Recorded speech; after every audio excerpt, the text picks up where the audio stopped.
Hi, I'm Jonathan Weinberg, and this is Drawing with Fountain Pens, where I talk about my love of fountain pens, art, design, and sketching. You don't have to be an artist to get something from my videos, I think, but you do have to be interested in fountain pens. I beg your pardon. Those things seldom work. Try this. Thank you. If you do find this video useful, please subscribe to the channel. It doesn't cost anything, and it supports what I do. Today I'm going to talk about this pen, which is an inexpensive pen made by Pelikan or Pelikan, depending on how you want to pronounce it. That's the company that makes my all-time favorite pen, which is the M800. If you watch this channel, you know I go on and on about it. I love the M800, but it's an expensive pen, and I haven't been that impressed by other pens that Pelikan makes that are inexpensive. I was particularly disappointed by their Jazz pen, which looks great, but at the time I called it my least favorite pen because it's very narrow and it has a very slippery section, and I found it really even painful to write with.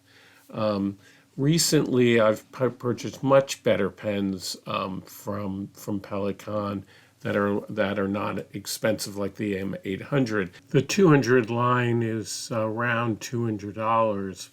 It lists for that, but you can get it for much less, sometimes as low as $120 or $130 on Amazon or even less on eBay. Some people love those pens. They're very small though, so I find them a little bit too small for my hand, but I do enjoy them.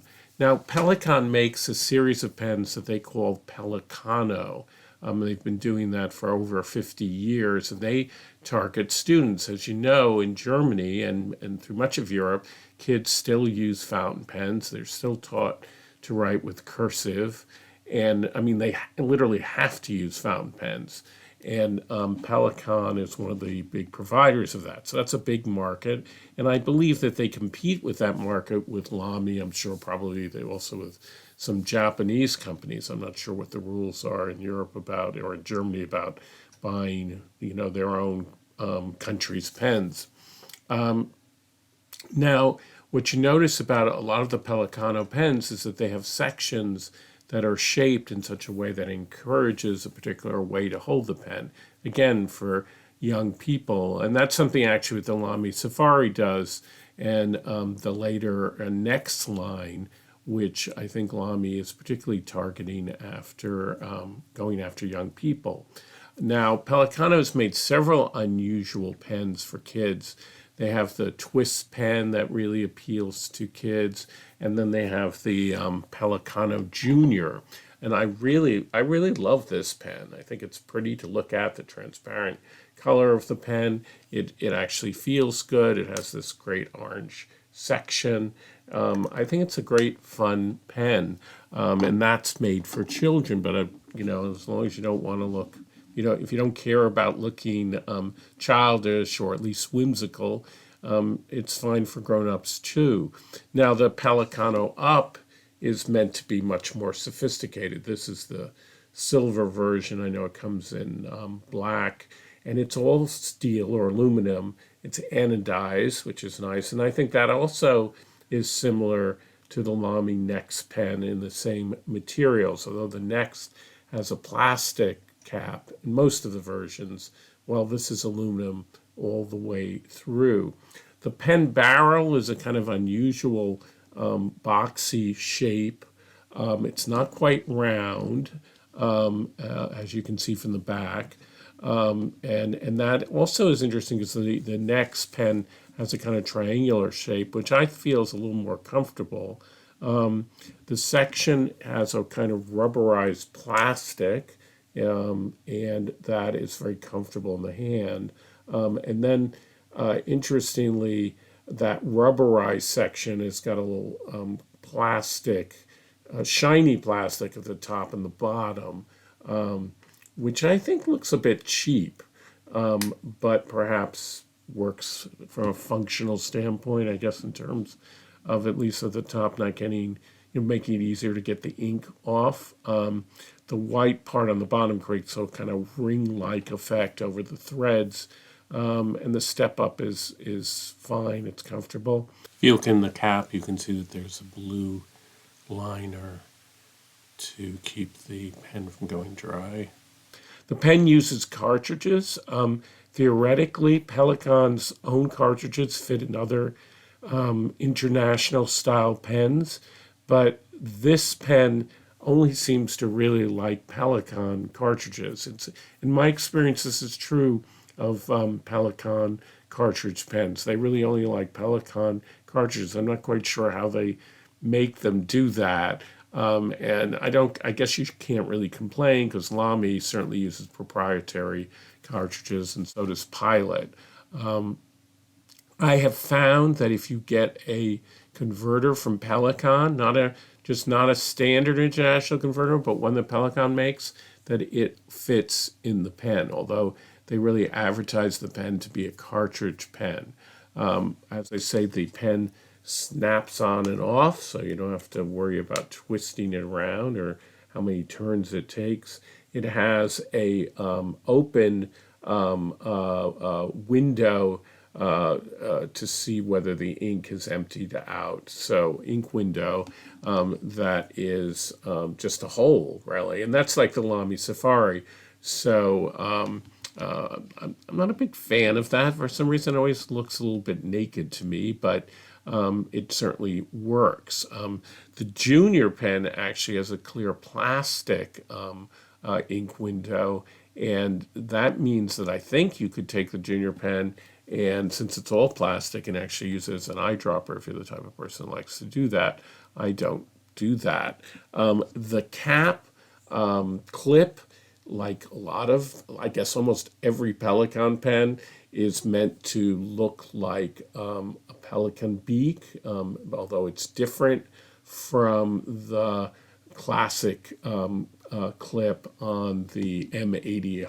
It's different from the classic clip on the M800 or the Suvaron line. It's much wider. It actually reminds me of the clip of the Pelikan Pura.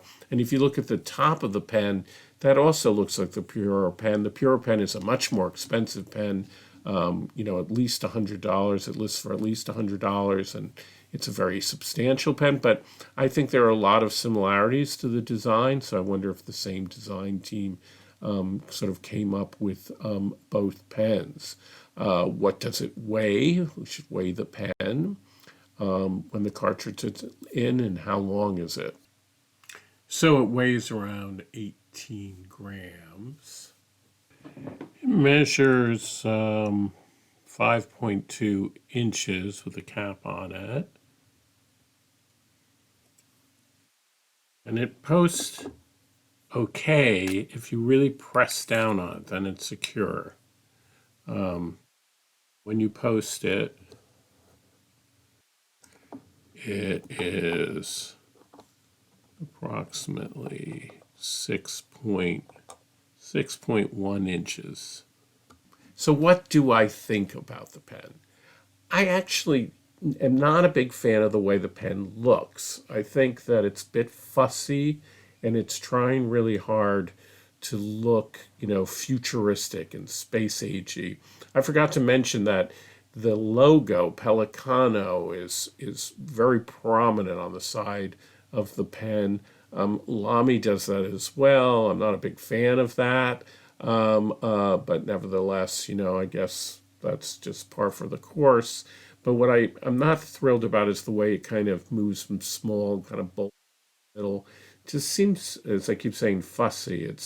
And then the clip itself seems like it's almost over designed. Although it functions well, it seems a bit busy to me. I always feel a bit with these less expensive pens that Pelikan is trying to play catch up with Lamy and trying to look hip, but somehow misses it, right? Maybe they don't like going to famous designers to have their pens designed, and maybe that's part of the story. But somehow or other, I don't think their pens look, their inexpensive pens have the same elegant look that Lamy has, even in their least expensive pens. Certainly, it can't really compare with the beauty of the Safari, which in terms of price, maybe it's a little less expensive than the Safari. The big positive of the pen is the nib is really nice. I will do a writing sample, and of course I'll do one of my drawings. And I really enjoyed writing with the pen, with the caveat that the section is a little bit small. Now, keep in mind this pen is targeted for kids. I think in its design, it's trying to go for older kids, so at least 13-year-old kids. And so the section probably would be fine for a small teenager, but as teenagers get to have hands as big as grown-ups, I think the section is a bit too short. And I don't think that's necessary for kids, because certainly the Safari and the Nexx have much bigger sections, and so they can work for small kids and older kids. So I would have made the section a bit longer if I was doing it. But keeping in mind that I paid only $20 for this pen, it seems like it's a good buy, because the nib is really very pleasant. And it looks to me, it's similar to a kind of nib that Lamy puts on its Safari pens. It looks like a nib that would go on some of the more expensive pens, like the Puro pen. So they are, again, taking a page from Lamy and sort of using that kind of a nib. Although, maybe they came up with it first. I'm not sure about the history of that. I suspect that Lamy actually came up with it first, but I wouldn't guarantee it. So anyway, that's what I think. I will do a writing sample, and I do a very elaborate painting, really. I started out drawing these big mums that they were selling for Chinese New Year, and then it became a watercolor, and I even used some acrylic paint on it, but I had a lot of fun doing these pictures of these flowers. As always, don't forget to subscribe, and I'll see you in the next video.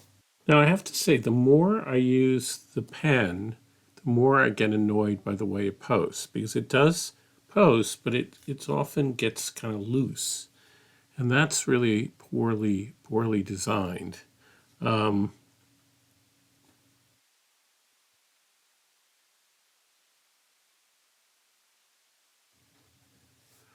It is a medium, but it's quite a thick medium.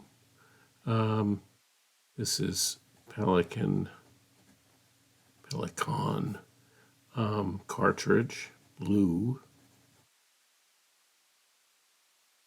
And this, of course, is Rhodia paper.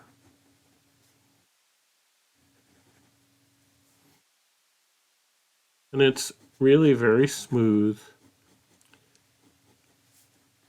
No line variation at all. A little bit of feedback, but in a pleasant way.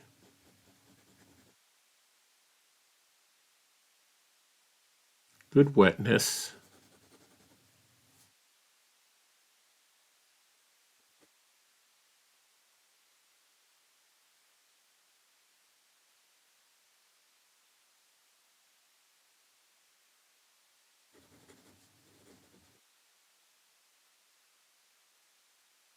So it's a very good writer.